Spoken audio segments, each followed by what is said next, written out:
Hi, boys and girls, ladies and gentlemen. So, it is the 15th of July, the Tuesday after the big Trump announcement. Bum, bum, bum. Yeah, can't make fun of this enough. You know, I have a lot of respect for Colonel McGregor, but there's a when he talks about Trump, it's interesting enough that he talks about, there's a tribe, a Russian tribe, the Добрый князь, плохие советники. The gentle or the loving prince, but the really evil associates or ministers or advisors. Sooner or later, that excuse becomes that it starts to wear thin, and you just figure out that no, the advisors aren't the only ones that are evil. Their owner is evil too, or is hell bent on war or what have you. And a lot of MAGA or pseudo MAGA are still making excuses for Trump. He's just again surrounded by really bad people, and he doesn't want war.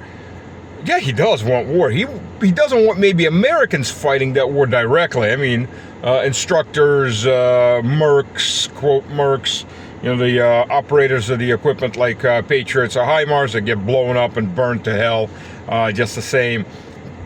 But they're not officially there.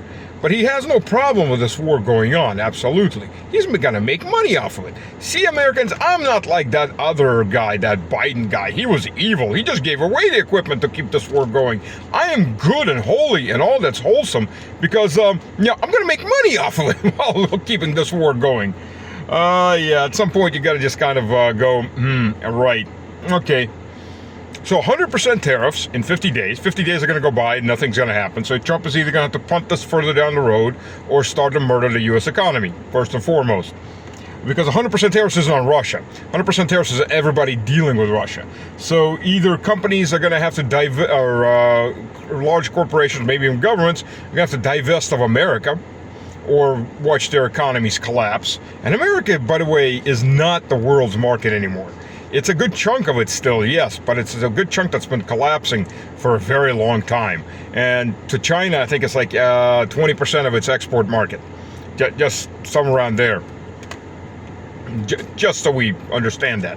And if the alternative is making your products uncompetitive for everybody else, the rest of their market, the U.S. just isn't worth it anymore. But let's suppose they succeed. So Russian oil becomes too expensive or doesn't get bought. That moves, Russia produces around 12 million barrels of oil per day. Consumption is about 4.5 million of those per day. So the rest goes on the world market.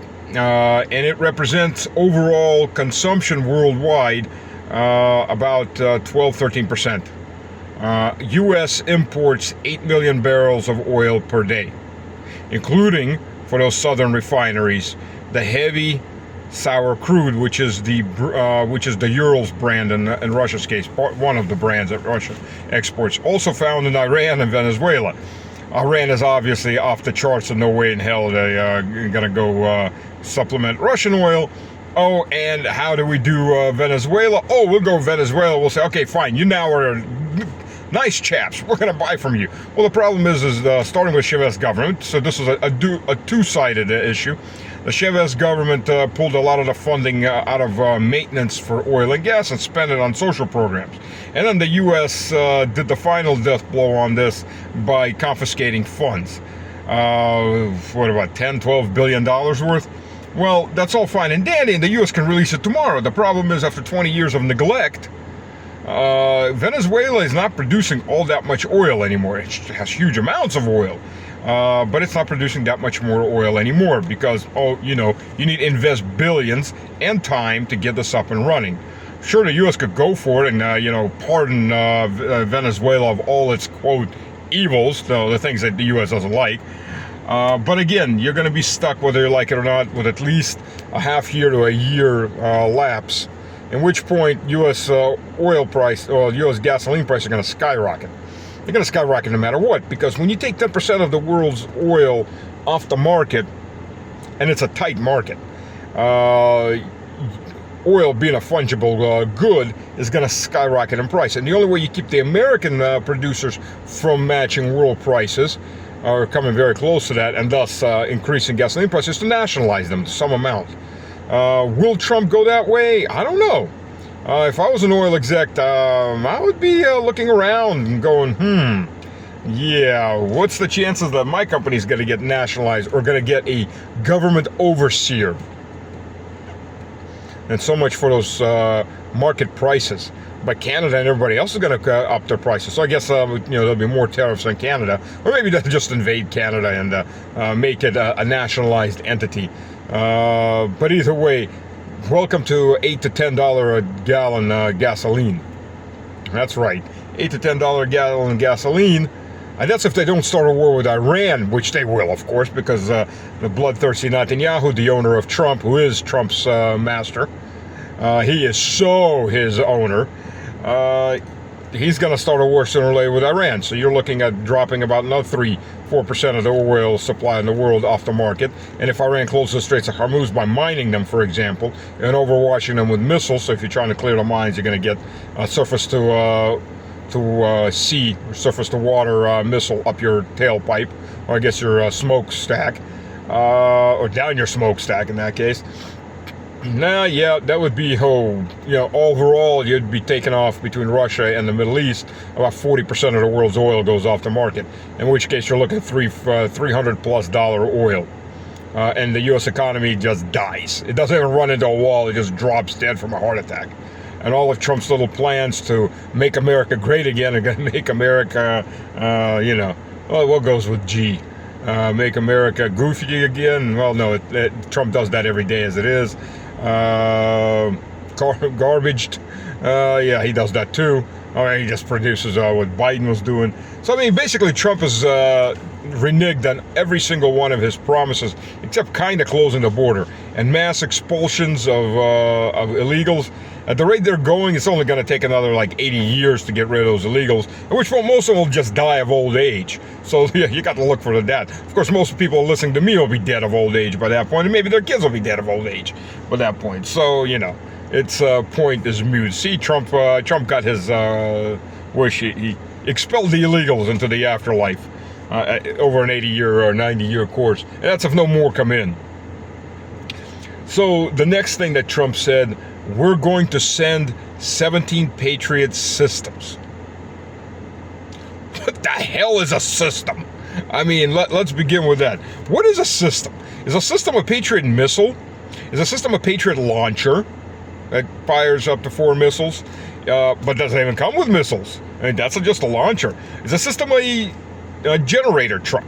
Is a system a radar truck? Is it a control truck? It has the control operations center. What the hell is a system? Or is it a Patriot battery?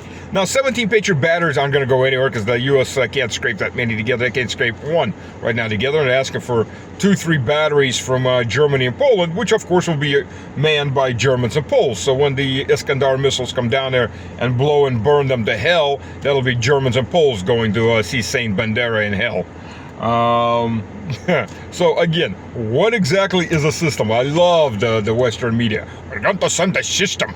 We don't know what the system is. It's like saying I'm going to send a unit of soldiers. What the hell is a unit of soldiers? I hear that in the media too. And Russian media does that too sometimes. That's a unit. Well, what is a unit? Is a unit a fire team of 4 people? Or you're sending a corps? It's like 60,000. What the frick is a unit? It's a unit of measurement normally follows with the actual unit of measurement, kilometers, meters, centimeters, what have you. Those are terms that the standard bound friends may not understand, inches and yards for you guys. So yeah, it's a ridiculous form of, quote, reporting. Reporting on what and telling you what? They're not telling you anything. And that's the whole point. They're not going to tell you anything. All you're going to need to know is Trump is white and fluffy, and he is the peace candidate by now, no longer giving weapons, but selling weapons. So he's making money off the war. So he's racketeering off the war. So that makes him all holy and American values. So, Americans that are watching this, are those your values? Supporting Nazis, but making money off of it this time instead of just, losing money off of it. I mean, I guess that's better in overall. The kickbacks that Trump and his crew and all the senators and all the Congress or all the House of Representatives are going to be getting back. I guess are going to be, at least based off of Europe giving up its money, or Europe, I mean by EU. Because, by the way, Russia owns a fourth of Europe, and it has owned a fourth of Europe for longer than most European nations have ever existed. So, there's that little point that Europe forgets. We're Europe. Well, yeah, you're Europe minus the fourth that we own. So, go bugger yourself. Yeah. So there's that point. Lovely as always, lively as always. Trump's announcement that had the whole world media just waiting. Well, I'm for Lindsey Graham's 500% tariffs. I mean, if you're going to execute the American economy and the American taxpayer, let's go do it in style. Let's go all the way. Why hell 500%? Let's do 1,000%. Let's do 10 million%. Let's do a quadrillion. I don't know if Graham can actually count that many zeros. I mean, he does have that. Oh, he's a lawyer.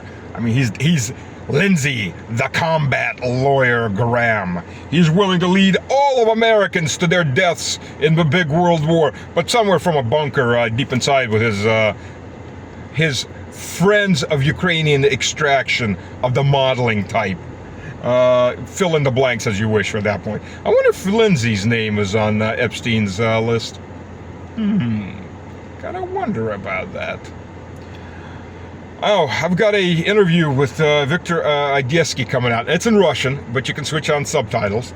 And Victor, by the way, for those that don't know, partied with Trump for about 7 years when Trump was still a billionaire. He was in his entourage as a current and then former Navy SEAL. Apparently the rich enjoy that. A couple things that were interesting in that was the amount of party drugs that everybody was taking. Yeah, that's a real eye-opener from Mr. Clean and sober over there.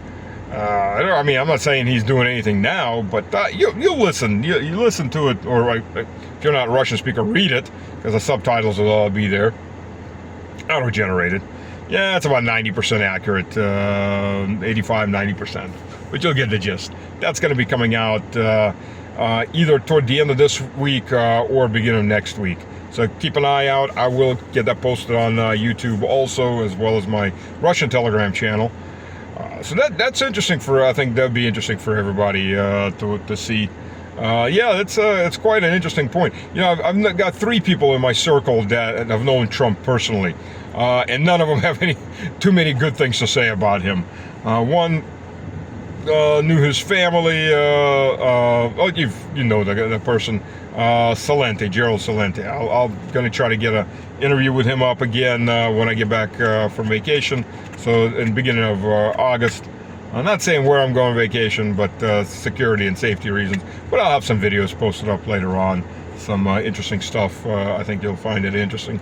And then the other person, I can't name his name, but he sued Trump for breaking a contract over a lease contract because of which their medical clinic died. In effect, because Trump got a better deal after signing the real estate deal, the rental deal, and he just broke the contract. So they sued with him for quite a while. They didn't win, but like I said, they still paid for it with their medical clinic. So there's that. Again, it tells you pick that up and you pick what Idesky says, and you get the character of who you're dealing with. You're not dealing with a deep person. You're dealing with a mercenary person. He gets a better deal, he'll rip up the contract and walk away. So his word is worth what it is. You judge for it yourself. So there's that. What else? Today is a short day. I'm really, really busy, so apologies for that. But yeah, that's the biggest thing. I mean, the Germans are making snide remarks, and Pistorius German soldiers must be ready to kill and murder the Russian when the Russian comes, because the Russian shall come. Seil Hig Heil! And when he comes, the Russian... Oh, but we're going to invade Russia first so he doesn't come to us. Oh, wait a minute, we've heard of that somewhere. Oh, yes, that was 1941 when the Chancellor went to the Reichstag and got permission to attack Russia first. Yes, Hitler actually, he was officially a Chancellor and it was officially a republic. The chances he wasn't going to get permission from his rubber stamp Reichstag were pretty much a zero. But he did go and he played out the reasons that Stalin was going to invade him just any day now, so we need to preventively invade him and massacre and murder the people for Lebensräumen and Drachnacht Ost. Otherwise, the subhuman Russians will come. Nothing's changed. I mean, this is the grandchildren of all the Nazis back in power. Granddaddy's ghosts are squirming in their arses collectively, and they need to do something. So, okay. After this war, if there isn't a radioactive wasteland called Germany, there will never be a German state again. Just so anybody and everybody said. The biggest geopolitical mistake that was ever made was a unified German empire in the center of Europe. Because for one thing, it made the Limeys and the Frenchies all of a sudden the friends, because they had a common enemy that they were afraid of, Germany. Before that, they were so busy fighting each other. No matter how much trouble the English elites created for the rest of the world, they were still limited in resources because they were constantly fighting with France. And that was good for the world. Otherwise, things would have been much worse. French and British being allied, well, now we get the worst of the worst. They're actually backing the Germans to remilitarize. Of course, the Poles are screwed. I mean, the Poles are going to be screwed no matter what. They've pissed Russia off to the point where there's probably going to be some kind of confrontation, unless Poland makes a radical U-turn. And now the Germans are arming up. And they're going to be arming up bigger than Poland. How does that turn out normally for Poland? Yeah, you got to think about that. But it's usually Poland's own misdeeds that lead it down to that own path. You can't get along with your neighbors, and your neighbors start arming up, and then they get rid of you. There's still time to save Poland, but it doesn't look like anybody in their right mind still has any influence in Polish politics, or has in the last 32 years. 34 years. So there's that. Very unfortunate. A pan-Slavic confederation just of mutual interest would be so much better than all of this. But no, unfortunately, the Western Slavs are constantly either under English tutelage or the German tutelage, and that keeps everybody fighting. By the way, the biggest, numerically speaking, white segment of the white population in the world are Slavs. And it could accomplish a lot if it wasn't for these endless wars that the West, the Anglos, the Germans, the Jewish element, particularly, that continue sponsoring and pushing everybody together. Those Rothschilds and those types of people. They're all making lots of money off of it. Israel's playing its big role in all this. On the Azerbaijani side, things are a little quieter. I mean, there haven't been huge announcements. The Russia's now started to clamp down on imports of milk products out of Azerbaijan. That was Azerbaijan's biggest export market. Two major companies that were exporting milk products. Now, Russia itself is in the top 3 milk and milk product producers in the world. But consumption's pretty high, so they were allowing imports, and probably allowing imports to keep Azerbaijan friendly. Azerbaijan's not friendly, no imports needed, so now they're losing that market. And there's plenty of other produce that there's whole list that can go right down that list and go nope, nope, nope, nope, nope, and watch that crack and crash on the Azerbaijani agro sector hit, because who else is going to buy their stuff? Probably not the Turks, because they're competing with the Turks in a lot of those areas. Not the Armenians will go for anything these days. Pashinyan is pardon the terms, this is a old army slang, used douche rag for Aliyev and for Erdogan. There's nothing that he won't sacrifice the Armenian people for. But the Armenian people seem to want to be sacrificed. If they didn't, Pashinyan would probably be talking to Jesus right now. And trying to explain how he was going to save the church by destroying the church. But since the Armenian people in Armenia seem to be fine with that, because if they weren't, they would actually do something about it, more than do a little, 1-2 day protest and go drink coffee and forget about it.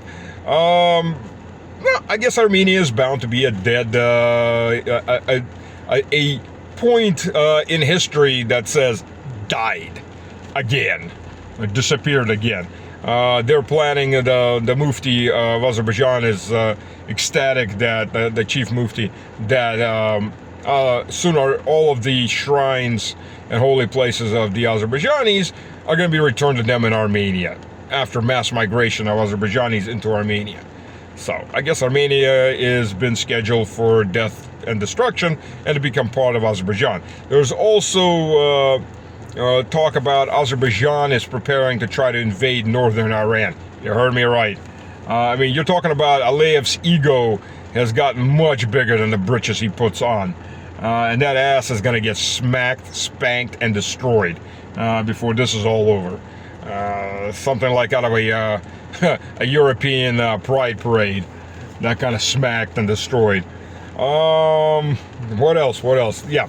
So I've heard from people in the know, and Americans, you better be paying attention to this. And by the way, so is the Europeans.